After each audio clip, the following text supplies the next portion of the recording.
Good evening and welcome to Bourbon and Boarding, hosted by myself, Brahma, and my co-host. Well, we're equal co-hosts because it's on both of our channels. That 70s Rock Fan. It's joint equal.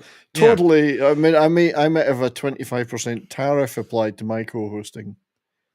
Well, it sounds Canadian. Like we're tariffing each other at this point. So. Okay, it's a mutually assured destruction, and money is important. I'm in a blue state, so no, I guess Canada's not tariffing me. Well, that's right. You'll be getting free hand jobs from the Canadian government then. Yeah.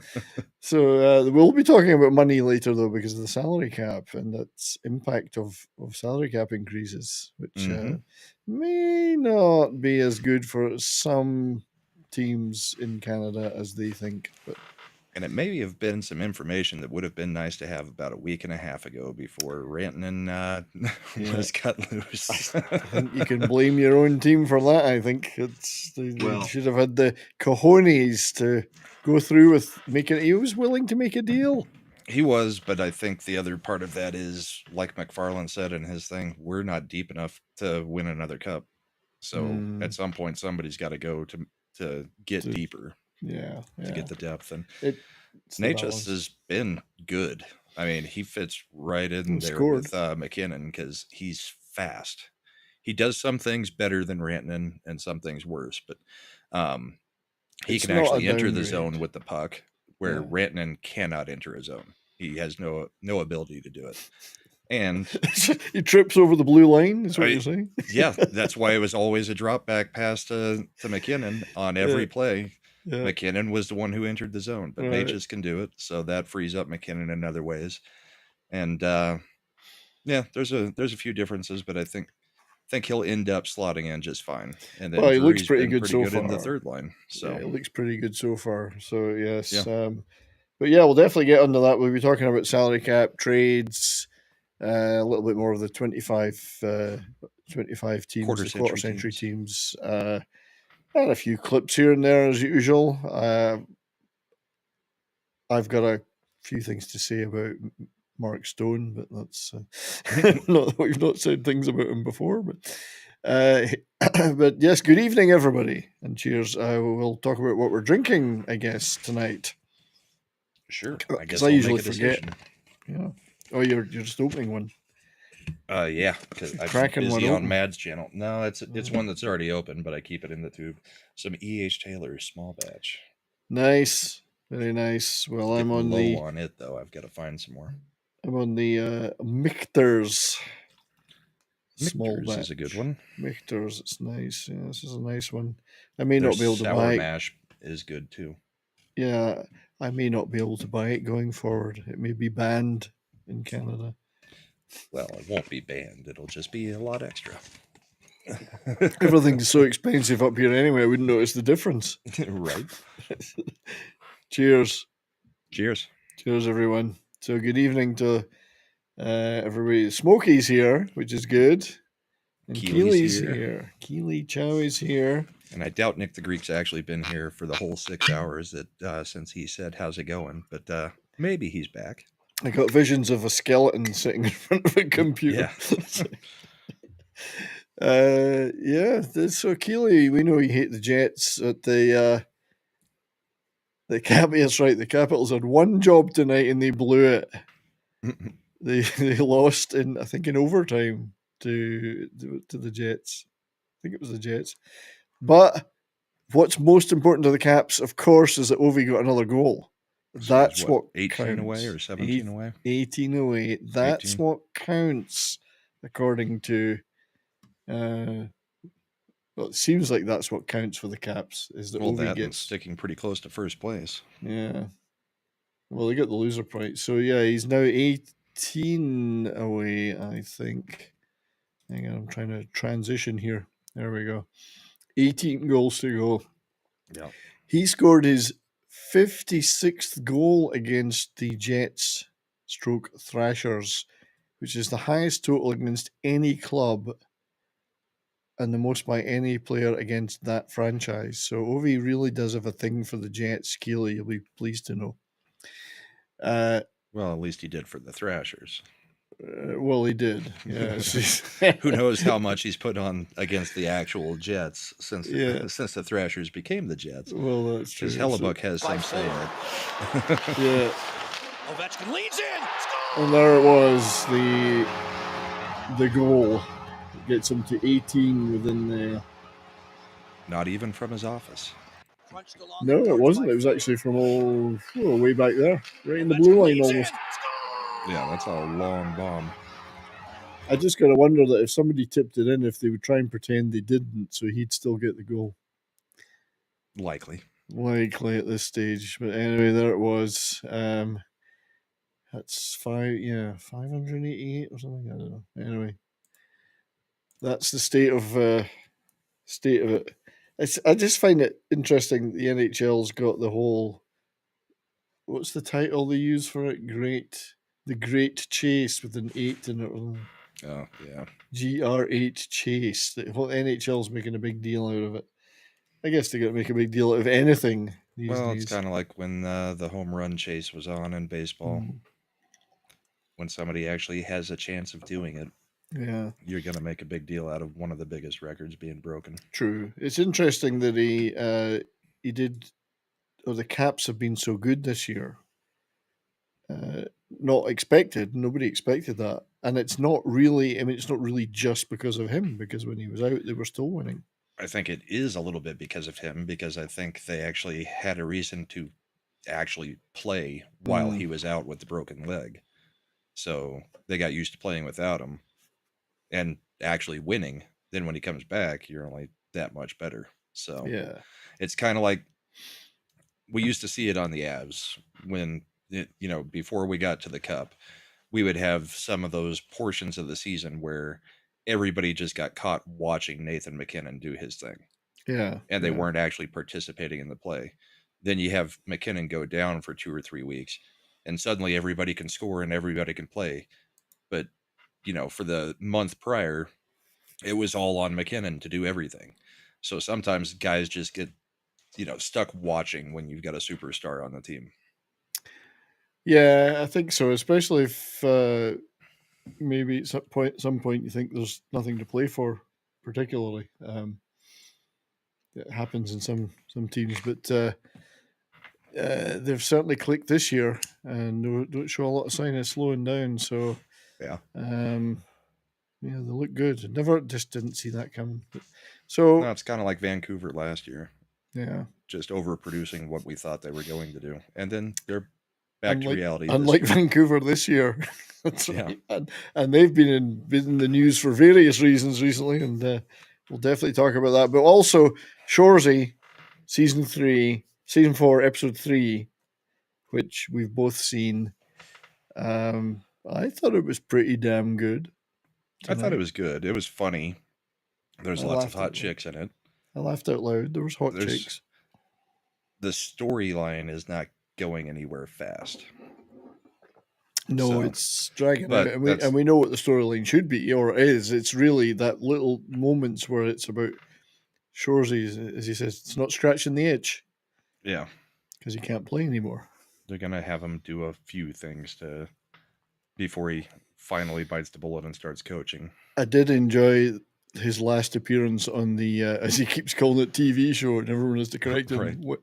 And Geordie, the kid, Sudbury Kids, whatever, he's there, and he's really Geordie's taking the piss out of the woman, like, as if, what's he called it, going on about her breasts all the time. Yeah. Big tits over here. That's right. The only reason he had nicknames for her, Brahma, whatever, Bra. I can't even pronounce her name. Arma something. But yeah, that was funny. But I've got a few clips from it, so we'll play a few of those.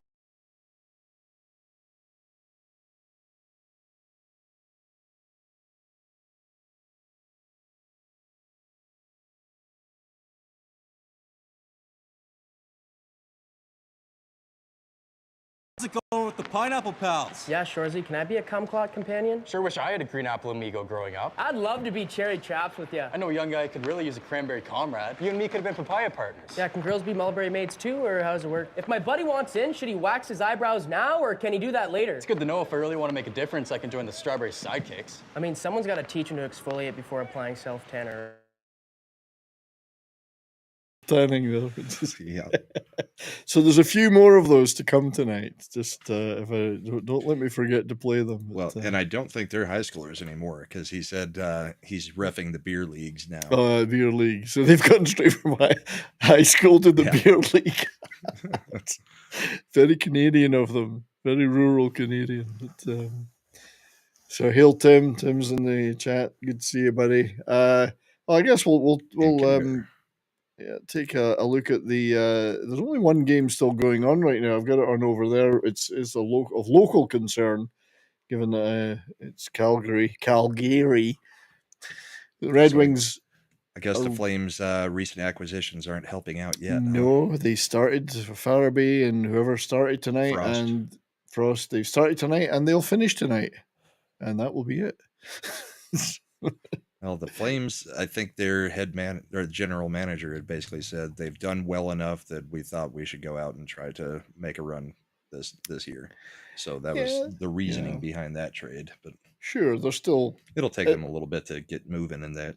It will. I was kind of hoping they would have tanked by now because that might have meant Anderson, it was up for grabs on defense. But I don't think they'll be selling.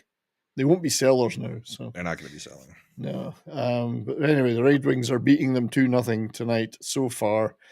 Blackhawks Panthers. I've actually got a clip from that game, but it's not the one you would expect. It's the Blackhawks goal, which was within 7 seconds. The fastest goal in Blackhawks franchise history.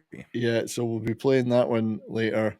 But they ended up predictably getting their arses scalped. Random trivia. We got takeout last night in our little rural Alberta prairie town, and the driver turned up in a Blackhawks jersey. So, oh yeah, which was like very random. Yeah. Let me guess, Bedard. No, I didn't see the back of it because it was like blowing it was a blizzard. It was cold. He had a big jacket on. I could see the front of the jersey. I didn't ask him to turn around and show me, but I should have said, is that a Bedard jersey? And next time, if it's the same guy, I will. Bruins 6-3 over the Rangers. Well, well, the Rangers had been on a little bit of a tear trying to climb back into it lately. Yeah. So, but Bruins have had some really weird up and down ones too. Some big wins and some terrible losses. So they're like the yo-yo team. Yep. Now, a result that I'm sure we can both agree on is a bonus for hockey in general. Great result. Senators 6, Wild 0. Senators, I saw some clips from that game. Great shutout for their goalie who has been doing quite well. He's their backup goalie. I can't remember his name, but he's been doing pretty well this year. Look at the scoring. 1 in the first, 2 in the second, 3 in the third. Yeah, if there was fourth, they would have had 4 in the fourth. Yeah. So it warms the cockles of my heart to see that result. The Islanders, who have actually won something like 7 in a row now. 7 straight, I think. Yeah. So they beat the Lightning 3-2. Who saw that coming? They got us too. Yeah. So to answer, real Wade Nation gaming clips, are the Preds out of the playoffs yet? Not technically, but it's not looking good. Realistically, yes. And they got another beating today from the Penguins who shut the Preds out. And then to make Keeley unhappy, an overtime win for the Jets against the Caps. Well, it makes everybody unhappy because it's an Eastern Conference, Western Conference match, and both sides get a point. And of course, the Jets get the 2 points, and makes us even more pissed. I was a bit pissed, yes. And I was also pissed that Hellebuck let in 4 goals, but got the win. So, and I'm fine with taking the goalie win, but I don't like when my star goalie lets in 4 goals. I've had a lot of that this year. Mm-hmm. Right, my goalies have not been great, but when they've won, it's been like 6-5. So it's, okay, I got a win. Great. It's something. It's something, yes. Kings 4, Canes 2. A little bit of a setback for the Canes there at home. Mm-hmm. So Kings are have not had the greatest of times recently, but they've picked up again there. Well, it's a good win for them. Rantanen got himself a goal, I believe. He did. And then the Leafs beat the Oilers 4-3. The Oilers had a goal ruled out for offside 2 minutes before the end of that game. Yep. And then I think I've got a clip of the Joseph Wall making an incredible save at the end with like 0.5 of a second left to keep that as a win for the Leafs. Hearing a lot of complaints from the Oilers fans that they feel their team is a little soft. Oh, place. That's too bad. It is too. Anyway, yeah, it's too bad. I'm fine with the Oilers losing a game, even if it is to the Leafs. Yeah. So I see Pop Culture Minefields in the chat now. Is that Gary or is it Martin? I'm sure it's Gary. Probably Gary. He slipped in the back door. That's a Gary joke. TZ's here, obviously. Good to see you, TZ. Well, we can probably just check the overall standing since there's only one game going. We might as well. Do you want to start division or wild card? Let's do wild card. We don't have to look at each division. Yeah. So, not the highest points totals in the East compared to. I mean, the Caps are running away with the Met right now. Yeah. Panthers 65, Leafs 64. Sens now, after 4 wins in a row, they looked good tonight from what I could see. So they're up to third. It's kind of weird to see them in a playoff position. Yeah, absolutely is weird. But you look down the wild card slot, you've got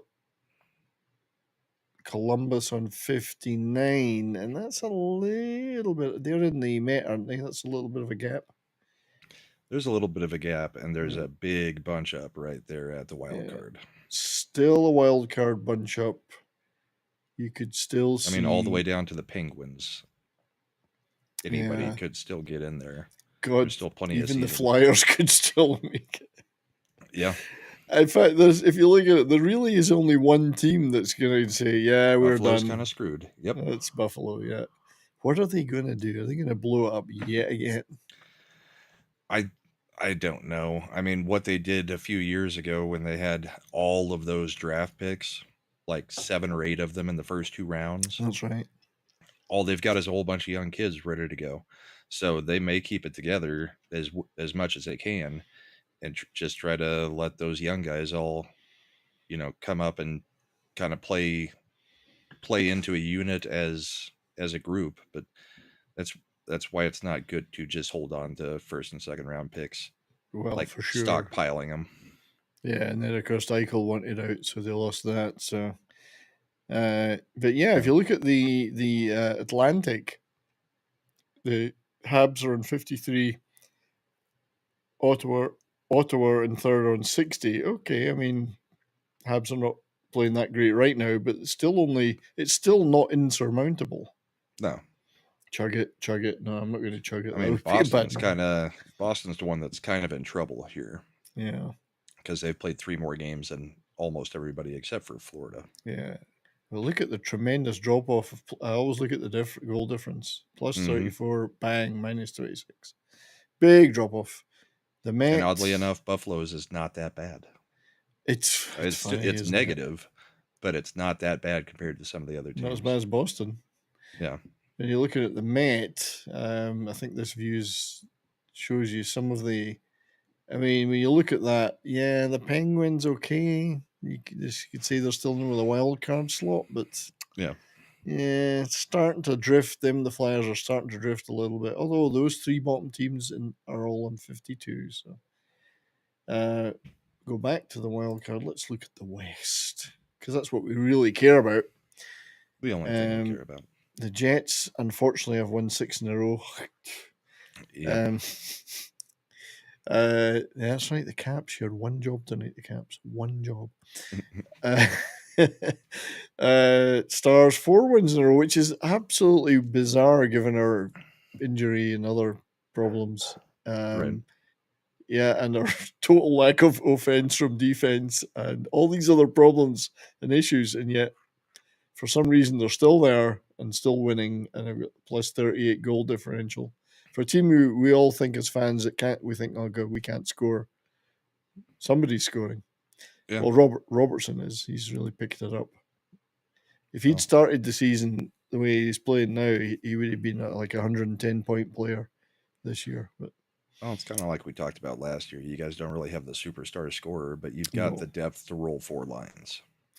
Yeah, and of course we made a trade today, which we'll get to in a little while. Wild 66, 2 games more played than us. The Avs 62. So not out of it by a million miles, but I guess the Flames, as you say, are they're not a selling team. They think they can make it. They're in the wild card slot right now. I actually think they've got a brilliant chance of making it. I think they can get there, yeah. Yeah, because there's a big drop-off below the Canucks. Yeah, below the Canucks, I don't think there's any team that any of us are really scared about. Yeah, Sharks, Hawks, Preds, I think, are toast. Just not officially. Really don't see the Ducks or the Kraken making it. No, I don't think, given the form of a lot of these teams, they ain't making it. I think the Canucks and the Flames are they're the ones challenging for that last wild card slot, I think. So yeah. Yeah. So good stuff. Well, let's look at here. Let me bring this up real quick, and we'll use one of our old favorites real quick. So here's the money puck. Oh yeah, no, I'm glad you clipped. Yeah, I'm glad you've bookmarked that. Yeah, so we've got. Let's see where. Yeah, the Preds, 2.3% chance to make it. The Blues, 9. Let's see. So Calgary, they've got it at 59%. Where is Vancouver? Right next to them. So they've actually got Calgary at better odds to make it than Vancouver, and they're sitting right next to each other in the standings as far as the wild card. The Avs, they've still got projected easily making it. And then there's the locks. You can see the big ones. Boston, they've actually got down shit with my 19%. Yeah. So Boston, well, if I blow it up anymore, then you can't really tell I know anything. So I'm going to lean in and look at it on this screen up here as opposed to the one in front of me. Buffalo, the only one who's, we're saying is most likely completely out of it. They're only at a 1.1% chance to get in. So pretty quick here, we'll see some of these teams starting to go to a 0%. I think you'll see by just after the Four Nations, you'll see those going to 0. Yeah. Well, and we're going to start seeing some interesting things. We already have seen some interesting things this week. We're going to see some more interesting things because there's going to be 2 trade deadlines. There's going to be the major trade deadline that's happening right here before the Four Nations, where anybody who's a superstar who might be going to the Four Nations, that's when they're going to get dealt if they're going to get dealt. Because you don't want to take any chance of them getting injured during the Four Nations and you getting no return for them. Yeah. I think that's why we've seen a few of these deals, including the Rantanen deal now. We're seeing 4 or 5 big deals. Yeah, then it's only like 2 weeks after the Four Nations that the actual trade deadline hits. I know, but people are saying, oh, all these deals are happening now. The trade deadline deal will be a complete boring bust. Well, it usually is. Well, we'll know who's still healthy after the Four Nations, and then we may see another big rally of movement, because I can guarantee you the Avs aren't done making trades. Yeah, I know there's a few teams. Vancouver's not done making trades. I mean, there's a whole bunch of draft picks out there that are ready to be. There's a reason used. for that, because the Vancouver Canucks are trying to collect every player named Peterson in the league. Yeah. So they now got have 3. They got Marcus Pettersson, and they've got Elias Pettersson, the defenseman, and Elias Pettersson, the forward. Elias Pettersson. Like, okay, commentators are bad as it is on national TV. That one's really going to throw them. There's only 3 other Petterssons in the league, so they're got going to half get of them now. They're going to get them. TZ will be up for that. They're going to get them. Yeah. I actually had that image. Kind of crazy. Yeah. How many Petterssons? Actually, eventually they'll have their aim is to have a starting lineup of just Petterssons. Well, I mean, that's kind of like what Colorado's doing with players with wood in their name. So, That's right. Wedgwood, Blackwood, Miles Wood. Yeah. Raging Wood. Yeah. Morning Wood. That's funny. But yeah, so in fact, I do have. I got stuff. Hang on. I do have that image. Such great production values here. Oh, where is it? Which one are you looking for? I'm looking for the Canucks. Oh, here we go. This is it. I got it. So, yeah, they're trying to collect as many Petterssons as they can. Pokemon. Got to catch them all. Got to catch them all.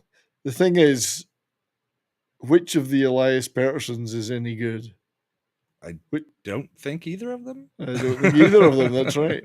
But they did get rid of JT Miller, who scored today for the Rangers. Yeah. JT Miller scored. Because that was funny. They actually had to admit, there's a bit of a problem in our dressing room. Yeah, no shit. Well, now there's more of a problem, because the locker room was not wanting JT Miller to be the one gone. So now they're in an uproar about that. They've got the one left they didn't want, which was... Yeah. Was it one of the Petterssons? Which was Pettersson, yeah. Yeah. I'm not sure which Pettersson. I haven't paid close enough attention. I think it was Elias. They wanted to keep JT. They wanted to get rid of Pettersson. Yeah. No, trust me, it was Elias. Trust me, it was definitely Elias. I'd bet on it. This is Miller scoring, I think. For both these teams, and sitting here on the 1st of February, Miller scores! That was just a weird-looking play all around. It was. The puck was just kind of slowly moving across the crease. He couldn't get a better opportunity falling down. It was like, crease. Yeah. I didn't have to earn this. It just fell in front of me.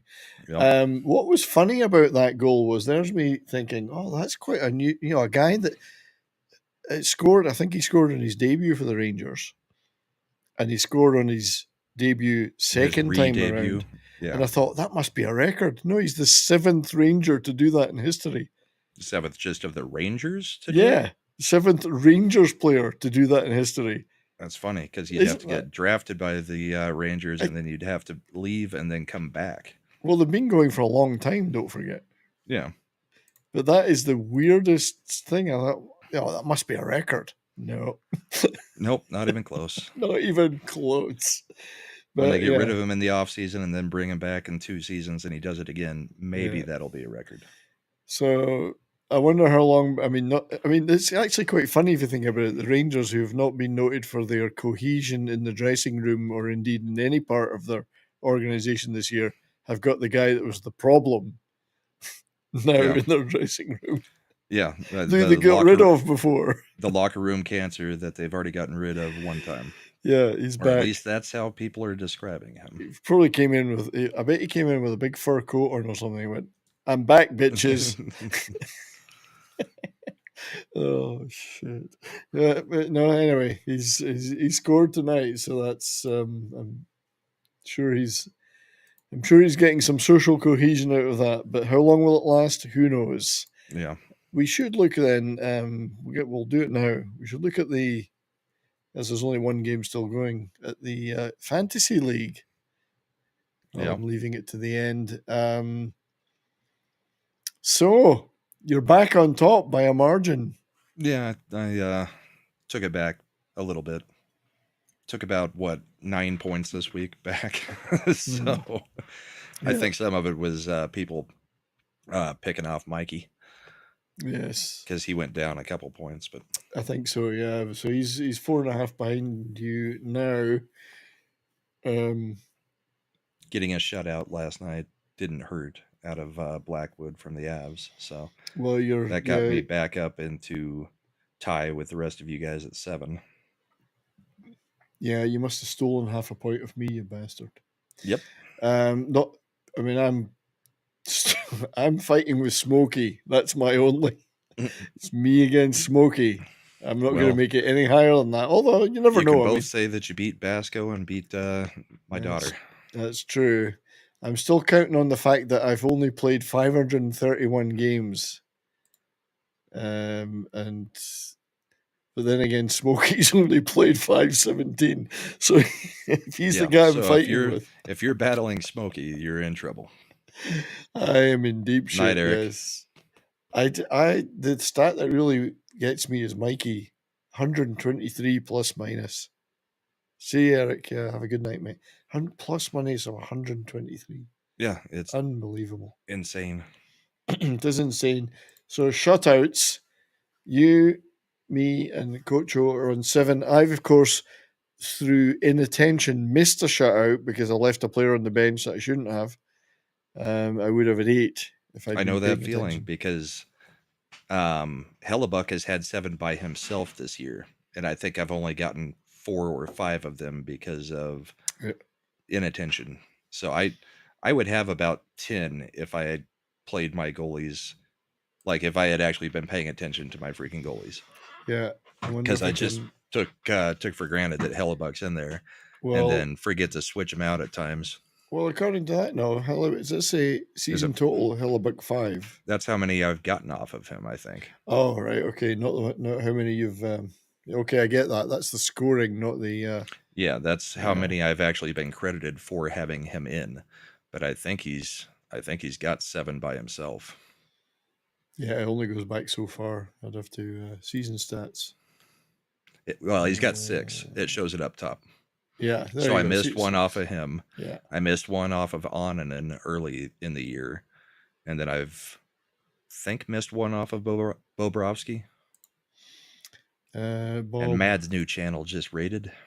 Hey. Hello, Mad's new. And Mad rated as well. Good to see you, Mad. Hope that show went well. I'm sorry I wasn't watching. I was on Snowdub's show. Well, we were rated by Snowdub later. So I'm looking at Bob. He's at 2. Yeah. And you've only... So you would have been top. Off of him. If you were paying attention, you would have been top then. I'd have at least 2 more. And then I missed the Onanen one from when I had Onanen early in the season. Yeah. So, I mean, nothing has really changed much other than the fact you and Mikey are fighting it out at the top. There's a bunch in the middle. And me and Smokey are fighting for the privilege of 6th place. A little bit, yeah. Yeah, my goalies continue to suck badly.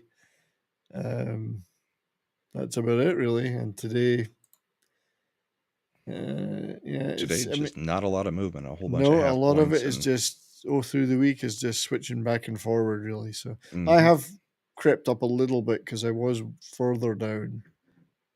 So I've kind of improved a little, and I've left a lot of players out in the last few days to try and get the get under the games played thing. So, but yeah, Brahma still proudly erect at the top. Well, I had to. I can't let Mike have more than 1 week in first position. I mean, that's right. I was trying to run it wire to wire, but he took a week off of me. So total abomination, jackass, an absolute abomination. Yes, jackass. That's where that's. You'll hear that phrase. There's a Canadian, great Canadian comedy show called Corner Gas. Yeah, one of the characters that was his stock. Well, phrase. The guy who played him, jackass. Didn't he say that in everything he was always in? Yeah, jackass. That was his entire jackass. It's the same. It's the guy that was in Happy Gilmore, isn't it? Hey, it's not that guy. No, guy? You're thinking of that was the guy that was in SCTV. This is Corner Gas, which is a very different Canadian. I was thinking maybe it was the same dude because you're thinking of Flaherty, Joe Flaherty. I think you're thinking of but Jackass. That was his corner gas guy. That was his thing. Very funny show. A lot of hockey content in it too. We did play some of the clips from this. The clip where the guy's going, "He deked me. How does he do that?" Yeah. And they're coming out in the ice. They've got cigarettes. So I've done that before, but just with sand volleyball, beach volleyball. I'll be playing volleyball with a cigarette in my mouth. Well, you know what I love is when you see guys, you used to see in movies, guys filling up the gas tank at the gas station. And they got this cigarette. Yeah. This shit doesn't catch fire very easily. I mean, if you can have the vehicle still running while you're fueling up in NASCAR, what are the chances are that it's really going to catch fire if the engine's running or you've got a cigarette? But whatever. You'd have to be really, really unlucky. Nicky Lauda levels of unlucky. Or in Zoolander. Yeah. So yes, the trade. It's been wacky trade time. Wacky time for trades. Big trades. Obviously, the Avs were leading the way with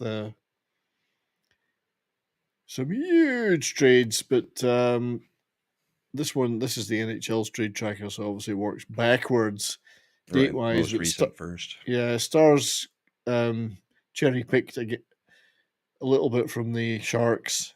Nothing on the level of a Pavelski, of course, but Granlund, not a bad player. No. Not a bad... he'll do quite well. I think he'll certainly improve our power play. CC, well, he's not a bad sixth, seventh defender. Yeah, he's not bad. Yeah, not great. If he can stay up with the big team. It's like the guy with the Geiger counter in Chernobyl. Three rads. Yeah, not great, not bad. It's fine. It's fine, but he's okay. He's okay. It's okay. We're all going to die. He's certainly not worse than Dumba, so I'll give him that. Right. I think Granlund was the one to get out of that. We give up a first round. Yeah, we give up a first round pick and a third round pick rather than giving up any of our assets. Yeah. In terms of a Stankoven or Bork or somebody. So fair enough. We've got lots of cap because we've got Sagan, Lundqvist, and probably Heiskanen going on LTIR now. So yeah, Heiskanen's. Is he having surgery from that or just going on the IR? They have not announced that yet. In fact, they're saying he's week to week. So they're not saying yet whether or not he has to have surgery. I think he's on IR, but he's not an LTIR. Right. I've got him on the team. He's just on IR on fantasy. They're hopeful they'll come back after by the playoffs, because he's definitely not playing the Four Nations. No, it'd be ironic if he came back just for the first game of the playoffs. That would be very Mark Stone of us, given Mark Stone is the guy that crippled him. With a little help. Come on. They got his skate. He fell forward. He did dive forward after he started to fall. Dived after, yes. We'll look at it later. Everyone else can be the judge. But I'm right. So anyway, the Canucks did some trading for another Pettersson. I would call it Peterson, but it is Pettersson. You're right. Big one for the Rangers, and that was actually interesting because the Canucks were playing the Stars that night, and I think Miller was in Dallas. And then had to fly out of Dallas. He didn't dress. So Miller and Brandstrom and a guy I've never heard of called Dorrington for Chittle, Mancini, and a first round pick. So really, the first round pick's the value of the value they got back. Canucks. Yeah. Which they kind of were forced into doing trades. Yeah. By the situation in the locker room, but I think they'll still be making moves. Oh, they're not far enough out of it to call themselves sellers yet. No, they're not done. Absolutely. And now they've got enough first-round picks in the next couple of seasons that they can flip some of those into players at the trade deadline, I think. For sure. The Flyers we mentioned earlier, there's the Kuzmenko Pelletier. The Kuzmenko, I mean, that trade is so weird. I mean, it makes sense to players, sure. But one of the GMs literally was like, and this isn't happening unless I also get a 7th round pick in the draft in 2028. As if it matters. Seriously? So let's name the 7th round picks that have had a huge impact in nobody ever. Joe Pavelski, I think, is maybe the only one. Pavelski. That's 4 drafts from now. Yeah, that's a 7th round pick, 4 drafts from now. What is the value of that? I mean, why was that even a consideration? This will be the same negotiating tactic Justin Trudeau uses with this current tariff war. Yeah. We're going to stop this, I want every bottle of maple syrup from Quebec to have a little flag on it.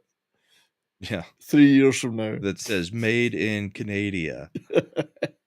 And Trump's going to be like, no, we're calling it North Trump land. We're not going to call it Canada anymore. Yeah. Vermont is probably good. Yes, look at the maple syrup sales we're going to make.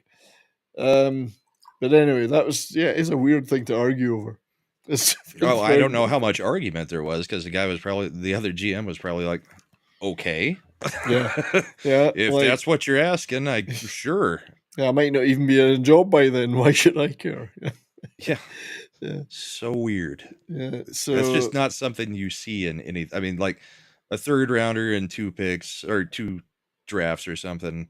You see stuff like that, but a 7th round in 4 draft years. Yeah. Strange. It is strange, but I guess it's just how can we balance that scale? We'll just put that 1 grain of rice. I think it personally offended Steve Dangle because he was just going off on that. He's like, what the hell is this? A 7th rounder in 2028? Yeah. What is the point of this? That's funny. That was the first thing I said when I saw the trade, details as well. It was like, yeah, players, draft pick, 7th round in 2028. Maybe the Flyers had just the wrong number of draft picks, and they need odd number, and they wanted an even number. Yes, they've got some draft pick OCD. That's right. I've got to have that. Couple culture of casino of the. That's right. I've got to have that. Obviously, the big one, which I think we talked about last week, didn't we? Yeah, we did. Yeah, but it's still the big. That's the big one. Well, that's that could be the biggest trade in the decade. Oh, when you really think about it, there's not a player with higher standing than Rantanen that has been traded in the middle of the season in the last decade. And totally by surprise. Yeah. Yeah. Surprise to everybody. So yeah, it's going to be hard to beat that one.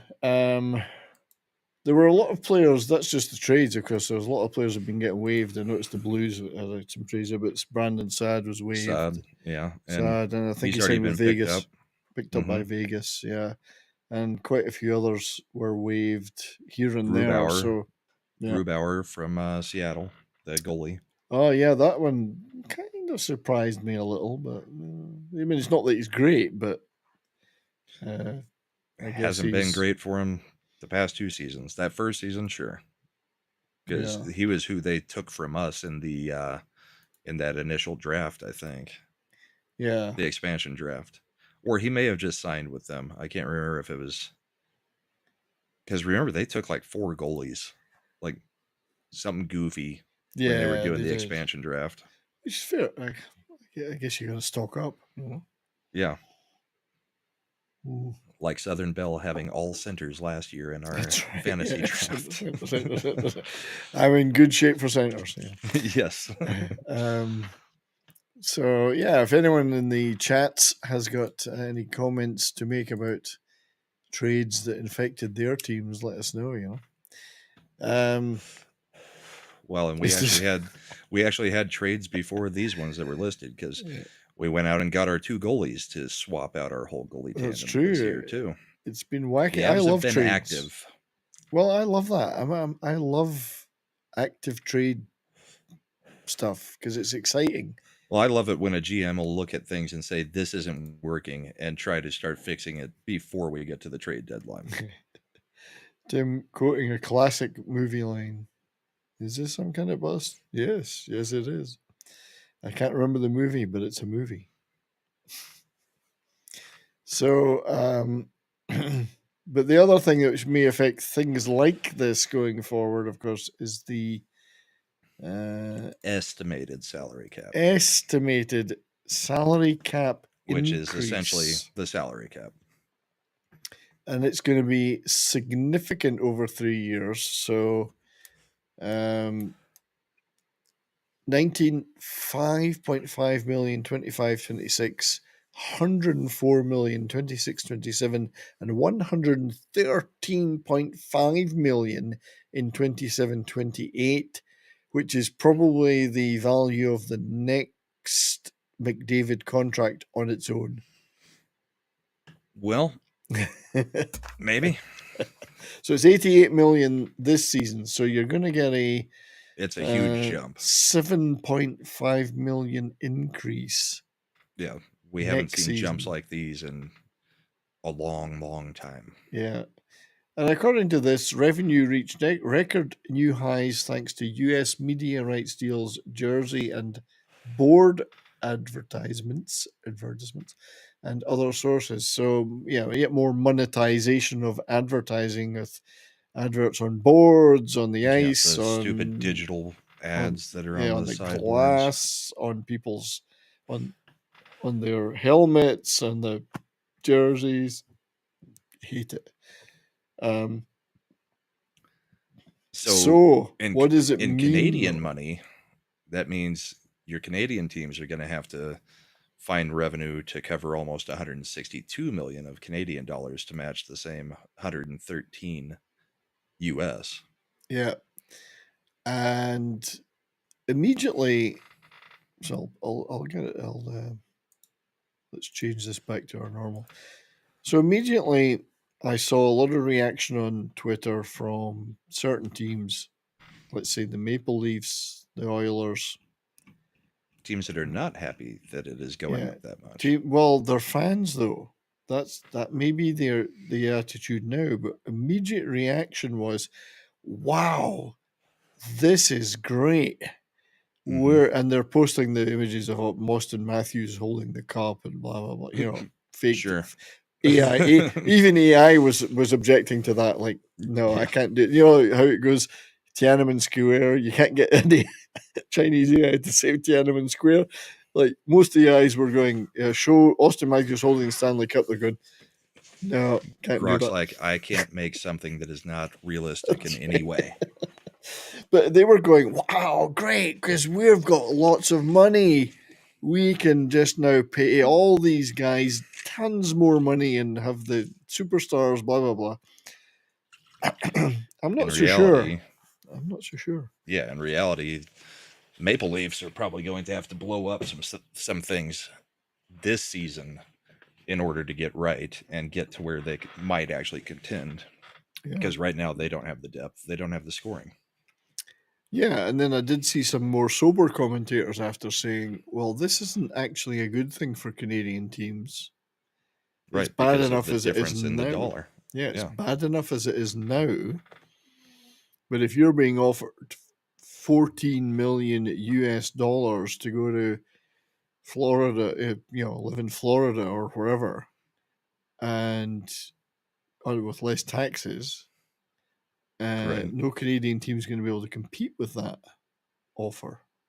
Even more so when the cap goes up. So, I mean, technically that's the case now. It is, but it might make it even worse. There are teams that may not even be able to reach the floor Yeah. No, and I'm not suggesting that's the case for the Leafs, so that the Leafs are loaded and the Oilers have got plenty of cash too. There are other teams might not be able to reach the floor. So, yeah, Darren is saying kind of what I'm thinking. Like immediately, you're going to have because Marner's up in what next year, or a couple of guys are coming up next year. They're immediately going to be asking for Draisaitl money, and they're going to be asking for the Canadian offset on top of it. Yep, because of taxes and whatever. So you've immediately set the floor for forwards at $14 million for your top forwards.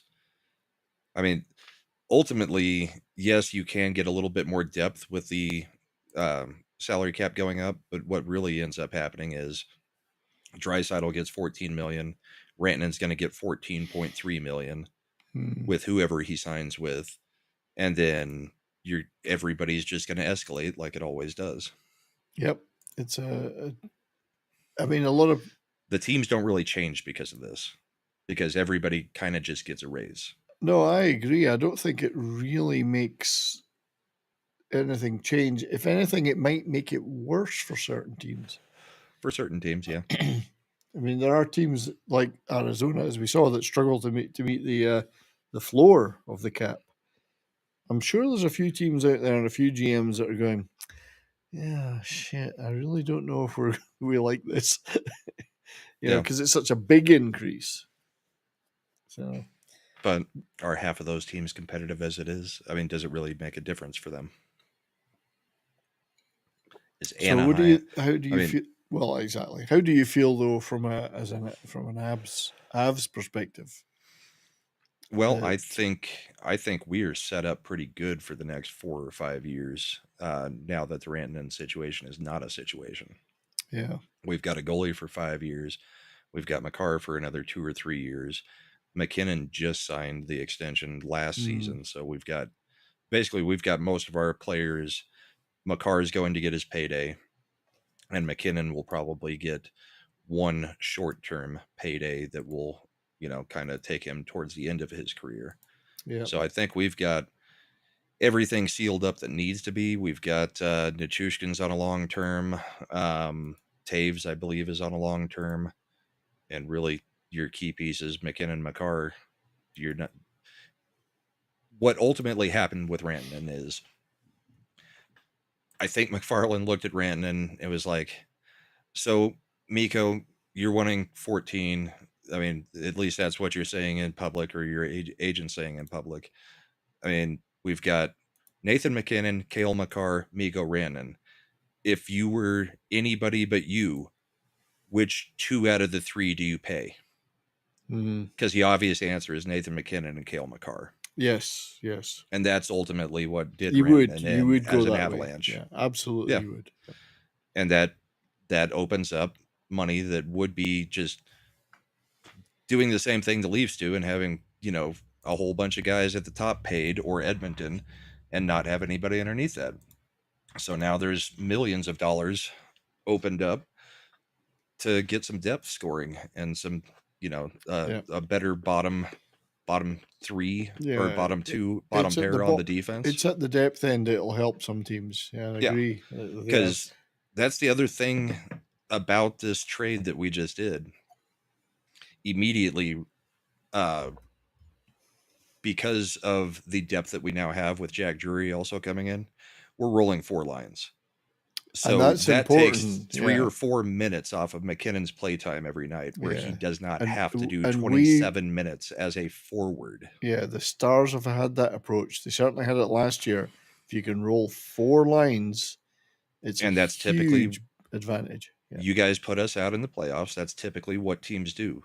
The team that put them out, they look and say, okay, what was it that put us out? It was the ability to roll 4 lines. Yeah, it does take in a long big series. Strain off. Yeah, takes a strain off of your top guys.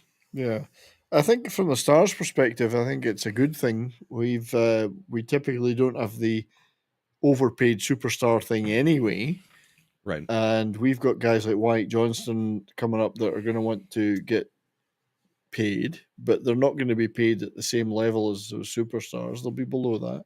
So we can continue to promote that depth that we've been doing. So I think for us, it's good. And we spend to the cap. Well, we certainly have. The owner. Yeah, so do we, but it's spread out across the team. Yeah, so it'll be nice for us. I think it's good. I think for teams that have 4 or 5 superstars or are paid as superstars, it may be a struggle because those guys are going to. There'll be the escalating arms race for the Draisaitl McDavid superstar types, or the Leafs with their guys who they'll never set new high. Yeah, they never seem to turn up in the playoffs, but they expect egregious amounts of cash, so it may work against them. But I think you'll also see over the next couple of years an interesting phenomenon of no more 6 and 8 year contracts, because players would be stupid to sign an 8-year contract under next year's salary cap. If they could sign a 2 or a 3 year, it might go a bridge, and then demand even more money once the salary cap has gone up again. So you're going to see different kinds of contracts than what we've seen, because the salary cap hasn't been moving that much recently. Yeah, they were doing 8x8s, and they were doing 8-year contracts. People wanted the security. I don't think that'll be the case with some of the superstars now, or the guys that are on the verge. They're going to think, I can get a major raise in 3 years because the cap is moving that much. So the off season coming up could be very interesting then. Yes. Yeah, I think it'll be a few years of completely different than what we've seen over the past 4 or 5 seasons. Hey, we like the chaos. Nothing wrong with that. Yeah, it'll cause maybe some more parity. We'll see. Yeah. So I think it's time for another Shoresy clip from episode 3 of season 4. Get ready. Ever find work as fulfilling as being a star fruit friend? I won't lie to you, Liam. I'm having trouble finding something as fulfilling as hockey. Oh, yeah? Yeah, but your mom offered up a threesome with Corey's mom, so I'll give it a try. I don't care. I'll try anything right now. There's more of those to come. And this many is of all them just from this episode. That's just from one episode. This is the first episode they've actually had that banter between him and the kids. Yeah, so it's I have to exit that share. There we go. But there's some more funny stuff coming up. I think it's interesting times. This current trade deadline is going to be quite interesting, and I think the off season this year, and certainly the following season, is going to be pretty interesting with guys that are coming up. Yeah, and they're going to go, 2 years from now. Yep. So a lot of bridge deals potentially. That's exactly what'll happen, I think. But other teams that are desperate may be saying, "Hey, come over to us, Mr. UFA, RFA, and we'll give you what you're looking for because we know the cap's going up."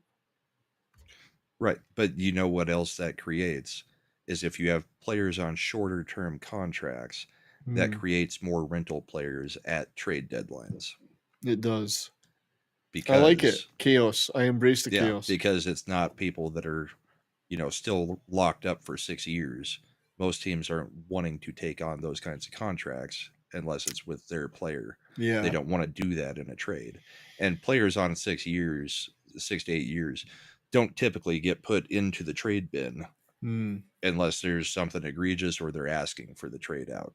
Yeah. So we'll see. But my prediction is that we'll see a lot of shorter contracts, and then we will see a lot more action at trade deadlines with bigger names because they're going to have the shorter contracts. Okay, yeah, it's interesting. No, I'm looking forward to it. It's going to be fun. I think so. Oh, yeah. And it should be. It shouldn't be a predictable, boring, the guys with the most money win. It never quite works like that in hockey. So yeah, we don't need it to be the NBA where it's superstars only on one team. I agree. Well, it's how soccer works. Football, as they call it in the rest of the world, European football, whatever, it works with richer you are, the more you succeed. So, well, yeah. I mean, and the promotion relegation thing, it's like, Well, you're more likely to get promoted when you've been there before and you at least know you can give contracts to players that actually have money in them. Whereas if you're relegated way down there, you're not bringing in any money. Well, this is it. You can spend money you don't have for success, but because there's no cap. So. Right. Which is what's crazy with what McElhaney and Ryan Reynolds have done with Wrexham. Getting them promoted twice. Because it can be done in soccer. You can. Right, but they were all the way out of the leagues. They were down in what, the national league? League? They were, but like there's like the lowest of the low. It wasn't even in the chart. They weren't in the Premier. They weren't in the. They were like the abs. It was like the absolute lowest league you could be in. It was like AA junior level. They were in local.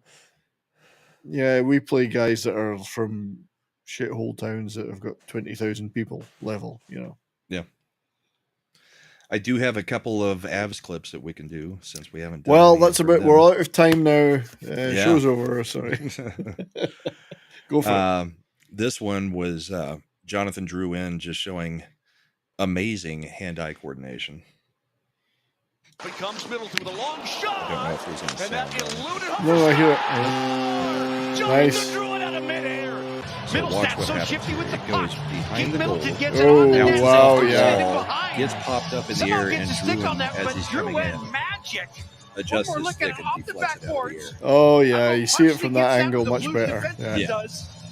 It was kind of weird all around the way it was just bouncing around back there. But that, I mean, you should never give up on a play just because the puck's go. Yeah, that's a fantastic play. Great hand-thigh coordination, I think. Yeah. And then Lehkonen got a very interesting one. Replacing Drouin. Yep. There comes Natchez. Oh. Here he's McKinnon. McKinnon walks in, throws it across. Oh, and he's butt. McKinnon waits to pass it, but Lehkonen falls down while the pass is. So Lehkonen scores it from his ass. I've seen this clip. Yeah. It's still pretty good hand-eye coordination there.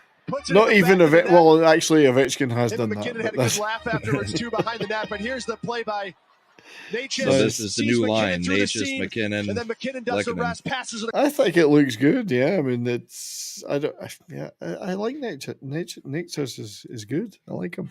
Yeah, he's looking like he's going to slot in a lot better than I think a lot of Avs fans were. Yeah, it's fearing. Not. I hate to use the words upgrade and downgrade. It's not really a downgrade. He's a different player, but he's still good. Yeah, and he was playing in a Kane system that wasn't made for goal scoring. The Canes are not a flashy, showy, offensive-minded team. No, they're very defensively minded. Keep it low score. Shut it down. So he could become a superstar playing on a line with McKinnon and Nichushkin or McKinnon and Drouin in Colorado, where the whole thing is speed. Let's get goals. Yeah. So. No, I think he's okay. I think he'll work out. And as you say, the Avs are probably not finished yet. I mean, what would you say is the main need? If you were well, the main need is to figure out what the hell is going on with Landeskog. And Nichushkin's still coming back from injury, so we got to figure out where to slot them in. I think we could probably use a little bit better on the defensive end in the second pairing or third pairing, and we probably still need one more center. A center, okay. Well, we'll see what happens because there's something will happen. Oh yeah, they're gonna make another move. Do you think they'll be looking for? I mean, the UFA market isn't great at the moment, I don't think, but RFA market might be slightly better. I mean, what are you looking for? Just a rental or? It'd probably be a rental because we've got cap space at the moment. Yeah. The kind of move that would not surprise me would be, I mean, I've heard just the slightest murmurings of something like this, but like a Trevor Zegras from Anaheim, since they're so in the tank. Yeah, they may look at moving him. Boston, if they keep staying out of a playoff spot or falling out of the playoff spot, it would not be a surprise if they look at moving Marchand. Absolutely. And I would not be surprised if we made a deal to get Marchand for one rental. You know, it would be very, very interesting to do that. Let's say it was the Avs or the Stars, to have that guy on your team and to have to like go, way Marchand. Woo! I'm not going to go get a jersey or anything, but I could see one of those out of left field type of trades for the Avs at the trade deadline. Yeah, I mean, we had the same experience with Corey Perry. It was like, what the fuck? He's a star now? And right. And after a few games, it was like, okay, I can get behind this. It was at first, it's like, oh my god, Jesus Christ! But yeah, interesting. No, so look, there's definitely going to be something for you guys for sure. I don't think we're done either in the Stars, but there's going to be. We definitely need something else on defense. But this is Rupee Hintz in slow motion. It's a thing of beauty. And it was against the Canucks, so Demko's going to want that one back. Yeah. I just love Rupee when he celebrates. He's so good. So there you go. That was my that's my Stars porn for the day. Well, and I've only got a couple clips, but we are getting close to the end of the show. We are. I have got more, but do you want me to do one or two more while I'm here? Yeah, so do one or two more, and I'll do one or two more. So let's talk about the elephant in the room, which is the injury to Miro Heiskanen. And he may or may not be out for the rest of the season. It's still he's got more tests going on. It could be it's probably going to be definitely surgery. Maybe back. Maybe we can do the Vegas thing, which is ironic. Right. LTI running it. But this is the incident. It's not the greatest view of it, I have to say. But Vegas had a 9-point lead. Oh, boy. Going to the penalty box. Oh, what's he doing, man? There is contact with Hintz's stick in the left skate of Mark Stone. He pivots. You can see him trying to lean towards that left side, and he falls right into the knee. We all know that's not a natural motion for a knee joint. Because it's Mark Stone, everybody's going to insinuate that it was intentional, and I don't believe it was. It's stupid is what it is. In that moment, you should realize if he does trip him up at all, you realize where my body's headed, and you don't dive towards their legs. It's not intentional. I just think it's stupid. You're an NHL player. If you can't stay on your skates when a guy touches your shin guard with one hand on his stick, you shouldn't be in the NHL. And that's so some interesting commentary. I think it's a little bit more than touched him on the shin guard. And I do agree that the lunge looks intentional, but I think he was going down because his skate got pulled back. You see, I disagree. I think he was barely touched by Hintz. He realized that if he dived, he's going to get a penalty award. But he also saw Miro coming towards him, and I think he deliberately intended to injure him. He dived for his knees and his lower legs. You see him pushing off on his left skate so he can get a full dive in.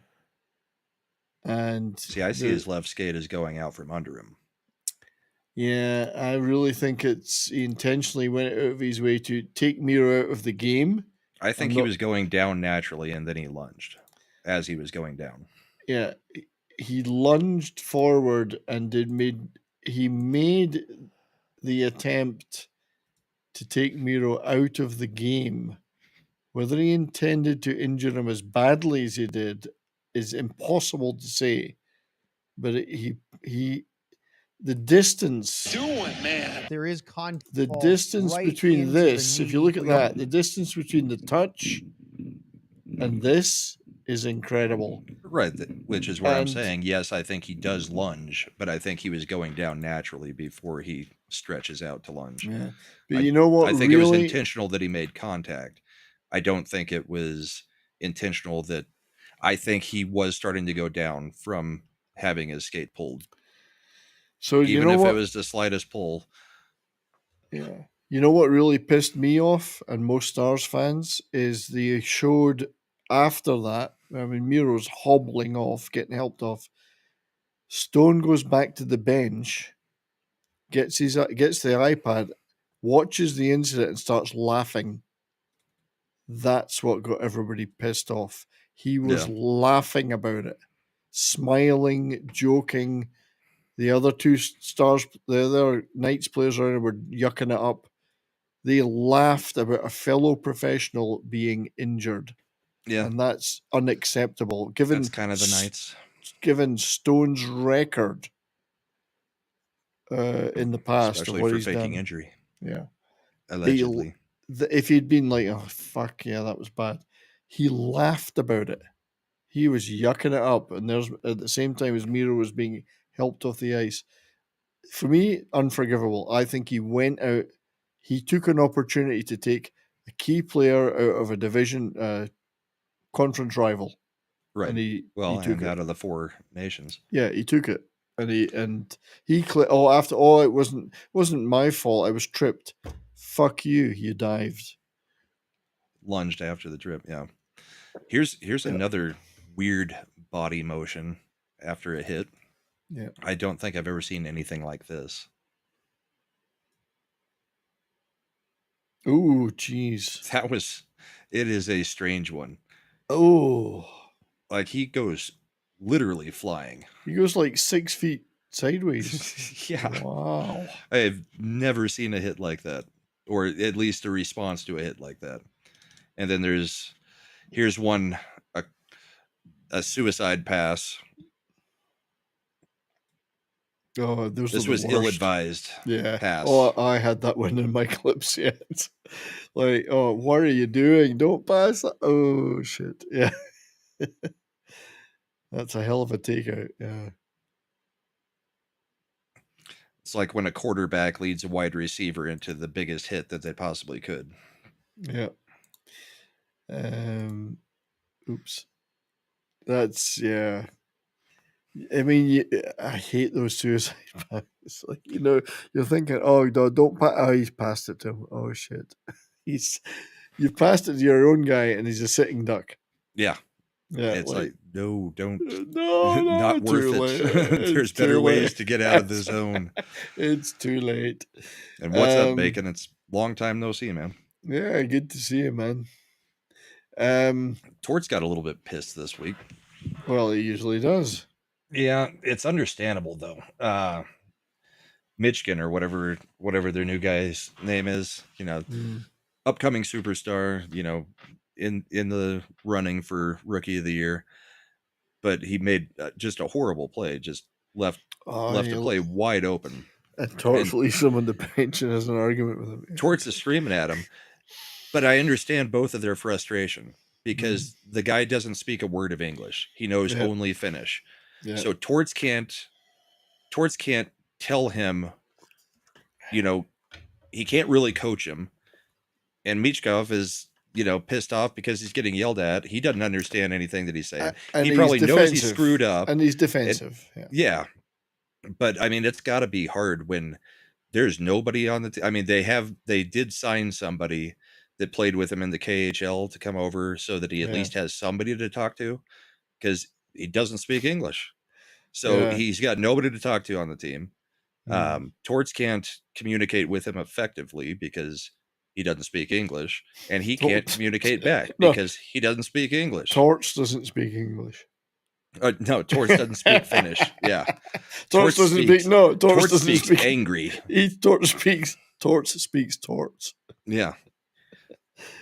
I did see those clips, and they're on the bench, and it's very awkward. And I think he sat him for the rest of the game or that period. I think for the rest of the period. He sat for 10 minutes at least. Yeah, but I mean, it's got to be a tough situation. I get it. I get Torts' frustration, but also shit does happen. When players are not perfect, they make mistakes. Right, but Torts after the game, this is what I like about Torts. He came out and he said, my job is to try to make the players better. Yeah, this kid can be really good, but I have to be able to coach him. We have a communication issue because he doesn't understand me and I don't understand him. And he kind of just laid it bare and said, I want him to do better. I want him to do better for our team. And I think he can do a lot better. Yeah. And I think he just needs the coaching on how to play in the NHL versus the KHL. And it is different. But we've got so much of a barrier trying to get, understanding between the two of us. He wasn't pissed per se.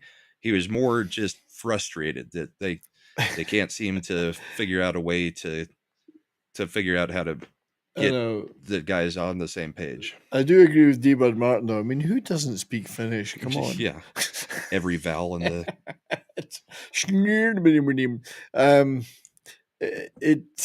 that's why the Dallas Stars have as many Finnish players as possible, so they can all share the burden of... Well, so do the Canes now, don't they? Yeah, that's true. They're just vacuuming them up, Yeah, well, you guys have Heiskanen, and who else? Well, we've got Heiskanen, Lindell. I'm going to... Gosh, that's... Now, Granlund's finished too, isn't he? We've just... Maybe. There's more. We've got like 4 or 5 of them. But, yeah. I remember situations back in the day when, like, we signed a Hintz is Finnish. Hintz. We would sign a Czech player, and Milan Hajduk would basically take him under his wing because he spoke English and Czech. A lot of times you do have situations like that until the guys can start to figure out some of the English, at least the hockey English. Yeah, we played clips from him earlier in the year where he was 5. like, "I've learned 3 words." They asked him if he knows any English, and he's like, "Paycheck, forecheck, back check." It's Those funny are when the only words that he's got. When they interview them interview them after the game, and it's like they've got the headphones on and they're Finnish or Czech or whatever. Like, you can see them going, "Okay, I maybe got 1 word out of that." Right. Yes, I play hard as coached. Like they've got all the cliches. Yeah, all the cliches loaded into the translator. I love it with D-Bud Martin. Oh, it's just funny. What's hard about that? Anyway, this is how you coach.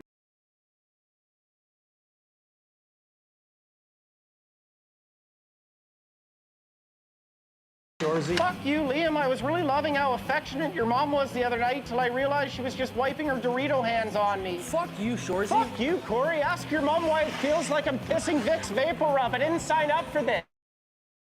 Pissing Vicks Vapor Rub. That's how you nurture talent, young talent. Yeah. As the ref. Yeah, Wes McCauley saying any of that. Yeah. It's funny, but yes, technically you don't need to know your teammates' language. Everyone can swearing is universal. No, it's the heat of the moment situations where being able to understand the language would help a little bit. I mean, diagramming things on the board, all that kind of stuff, not that big of a deal. Most hockey players are going to know what you're talking about when you're diagramming and, in practice, what drill you're running. But in the heat of the moment, trying to get something across, it's not that easy. I mean, all Torts can get across is he's pissed. Yeah. And all the player can get across is, yeah, I know I screwed up. I mean, yeah, but I think if you're going to have one player from another country, it's good an idea to have 2 or 3 more. And that's why they've signed another guy from the KHL just to be there, even if he isn't going to be, up with the big team after this year. At least the kid's got somebody to talk to. Yeah, I mean, we forget. It's got to be kind of lonely. We forget these are young guys. Yeah. Thousands of miles from home. Not speaking the language particularly well, etc., etc. I mean, some guys know how to handle it, like Nikushkin. He knows how to handle that shit. He knows how to... Yeah, he showed how well he handles it. He knows how to get over that initial shyness and so on. But anyway, I got a couple more clips. I'm going to see if I can find the Torts after. Oh, if you can find it, that would be good. Yeah. So let's look at something highbrow. I don't know if Mike is here. Hey, Snowdub Raid, how you doing, buddy? This is Joseph Wall's save from tonight that kept the game from going to overtime. Far be it from me to praise the Leafs, but this was an exciting period of play It's just a shame Mike DiCarlo isn't here to see it. Across, here's Draisaitl, Bouchard, big stop, rebound. Oh, did you see that? At the horn, Joseph Wall with the save of the year. One side, another bomb, gets it on the follow through, and then comes across Nice. and gets the glove out there. Now, Corey Perry with a chance. Look at the to be clock. fair, Awfully close. if it had gone past him, there was a Leafs player behind him that may well have blocked it anyway. Yeah. But it was still neat. You know, I love to see goalies doing goalie things as opposed to just being technical and, you know, I stand here, I stand there. To actually trying to make the save like an actual goalie. Do love that. So well played to him. It's what's been great about having Blackwood after having Georgiev. He's a goalie, not a He's technical, a goalie. not a position guy. Well, I'm trained to stand here. He's 6'4", and he kicks those pads out like you wouldn't believe. It's great. Yeah, that's goalie stuff. This was, but let's talk about, if we're talking about goalies, this is the kind of shit that brings a tear to my eye as a hockey fan. Yeah, the Flower. This gets a shutout in Montreal, the hometown. And he got a shutout. He said the only player to have it was a shutout as a rookie and as a 40-year-old or something. He's got some record. Yeah. And but the reception from the classy reception from the Montreal fans and team. I just love this shit. I mean, I had a tear in my eye watching this. They waited around to all do a handshake with him in his last game in Montreal. Crowd, they lost the game, but they're up cheering him and kind of universal respect that Marc-Andre Fleury. Well, he's just a hometown boy. Yeah, and the person has around the league. He's just a hometown. He just shut the Canadians out. But this is what the stuff I love about hockey. Let him know what they think about him and his career. The crowd are chanting his name, and it's not their player. But I think Fleury may be the most well-liked player in the league. I think most people love him. I mean, he's just, who doesn't? He's a prankster. He's never angry. He's always up for having some fun. He's willing to fight, although they never let him. Yeah. And the fight is mostly just so he can have a goalie fight and have fun with it. Not that's right. He's just having fun. Super pissed. It's usually like, please just let me go. Yeah. I don't know who couldn't like the Flower. I mean, he's just, and he's had a fantastic career. He has. But everybody in that arena, no matter who they supported, was up. And everybody who stuck around to the end of the game after they got shut out. No, I think the place was still pretty packed. And yeah, it sounds and looks like it was. Fair at play least to the lower bowl. Habs fans. They absolutely gave him a wonderful send off there. Yep. I just love that, and yeah, it's. I did find what I think is the torch. Well, this is it. He's the first goalie in NHL history to record a shutout as a teenager and at 40 years old. 40. Absolutely incredible. Look at me there as a teenager. Look at that. Well, it's amazing that a teenager was playing goalie at that point, because remember, goalies typically take years to develop. Oh, God, yeah. They don't normally come in as teens. They usually come in 23, 24. You know, they do an apprenticeship usually, not let's go directly into the lineup like maybe a defenseman. Yeah. But yeah, absolutely. Great career. I had a tear in my eye. I was like, that. Yeah. I love that stuff. I love it when somebody is liked or so universally liked or respected that in an opposing arena, they get the most tremendous reception. It's just, there's nothing like that. Well, it also helps when you know he's done after this season, so it's you're not going to have to face him again. Well, it's that, and it's the you have that ability to thank him for what he's done for the sport because ahead of time that he's going away. So this is the last time you'll see him in your house. I think that's it. It's the respect and thanking him for his it's overall contribution. Tour. Yeah. And I think that's the great thing about hockey. You don't necessarily get that in other sports as much, I don't think. You do when it's players of certain ages that are probably still good enough to play, rather than the ones that try to hang on too long and get put out the pasture, unceremoniously. So, yeah.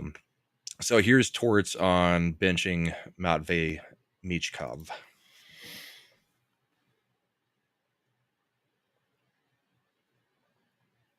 Oh, I can't hear him.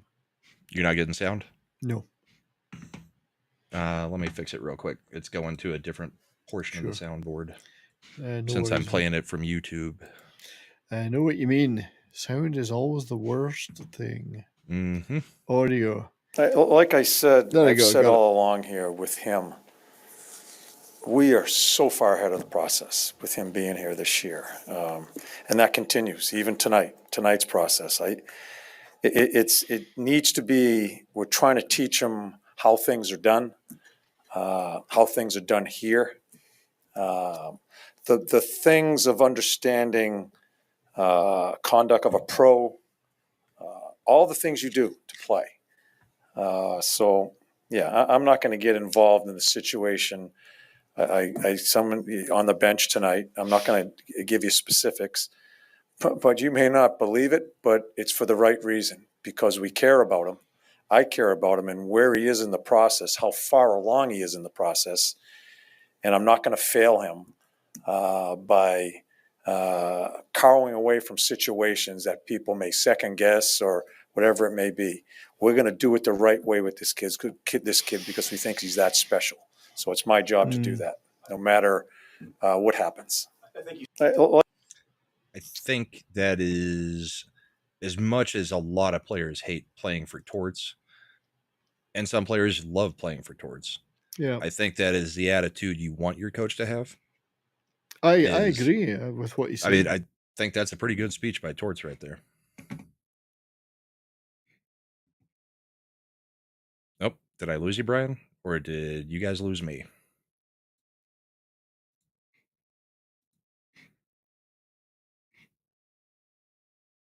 I think we lost Brian. He transition, and that probably, we'll see if he comes. Fuck you, Liam. I was really loving how affectionate.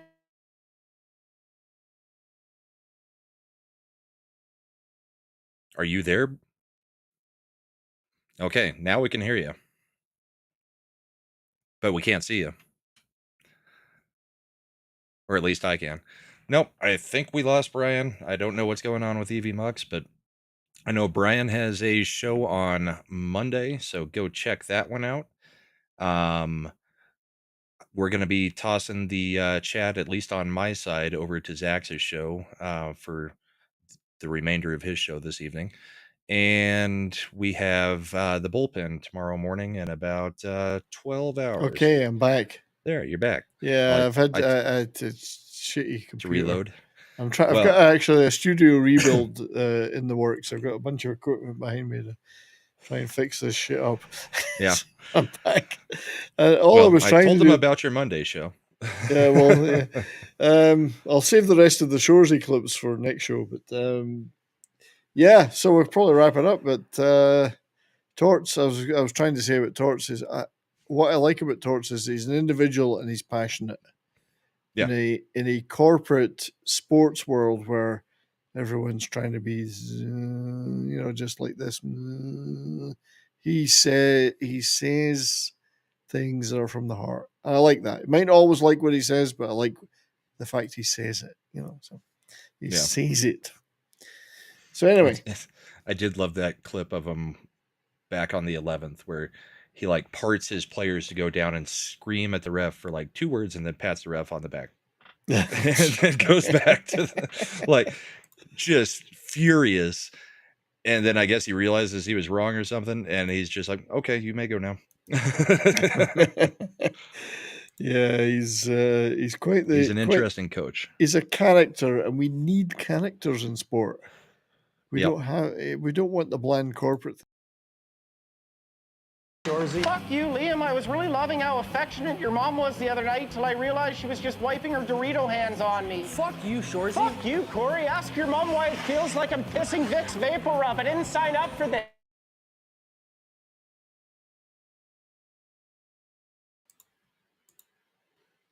Just thought I'd play that one again. We'll save the others for next week. But I got one more. I got to play this because it won't be relevant next week. Sorry, okay. I've got to reset everything up because everything got wiped out when I had to reboot. Share screen. There you go. Share screen is the one to go for. Mm-hmm. Right. This is the Blackhawks goal from tonight. 7 seconds. This team is built for the playoffs, so they're just waiting to get there. Starting lineups brought to you by Taco Bell. The Panthers 1 point ahead of the Maple Leafs in the Atlantic Division. And here comes Chicago off the opening faceoff, and they score! Landon Slaggert, just his 19th That's the way to do it. NHL game. Yeah. The kid who played college hockey.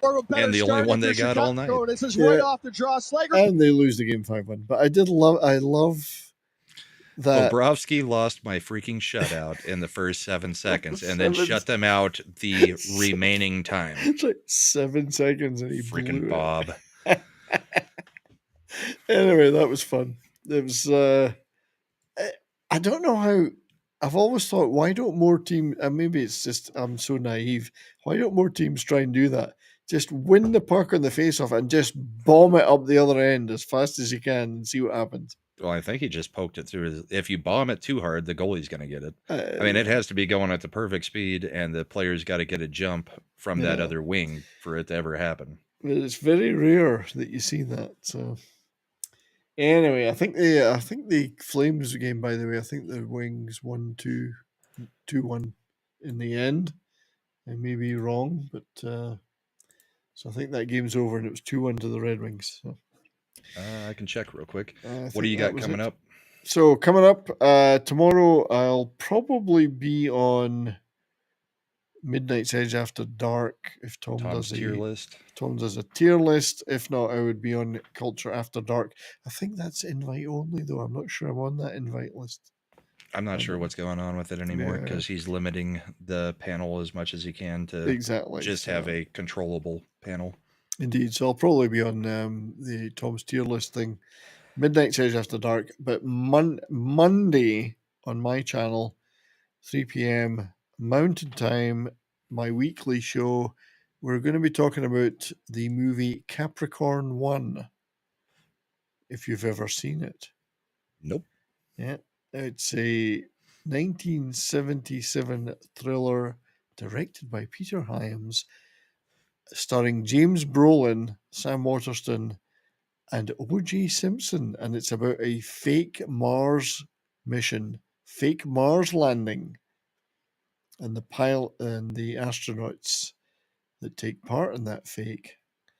Very, very, very good thriller if you've never seen it. So, okay. So, that's Monday's show. A lot of people do love that movie, so it should be a good fun. And I should also say that today I did put out an interview with R.M. Briggs, Raquel Briggs, about her science fiction novels that I really love, her short stories that I really love. So check that interview out. It's really about not only those books, but the state of science fiction today as a genre that many of us still love. So check that out. As for you, my friend, what are you up to? Well, we kind of went through part of it, but tomorrow morning in about 11 and a half hours, we've got the bullpen, and then I will probably be on Culture Show or doing something tomorrow evening. Then comics on Monday and Thursday. We've got a Christian panel this week. We've on Wednesday on Carrie Smith's channel. I will be on with Shags on the midweek hump on Wednesday. Friday night we do a Sin and Arts. Saturday we're back here. So hope to see most of you in the morning for the bullpen doing the political talk. We get to talk about some tariffs. We get to talk about some appointees. There's a lot going on. I would join you, but it would be 25% more difficult for me to do so. Indeed. But I will be listening, so I'll be in the chat. But thank you, by the way, for everyone that's been in the chats tonight, but also those who have done some modding stuff like D-Bud Martin. I see modding and posting links and stuff. Thank you for doing that very much. We appreciate everyone's support for this show. Indeed. So thank you. So, yeah. Hope everybody has a great rest of their weekend. Cheers. And we will catch you next time on Bourbon and Boarding. Cheers, y'all. Go Stars. Go Avs. 1 o'clock tomorrow.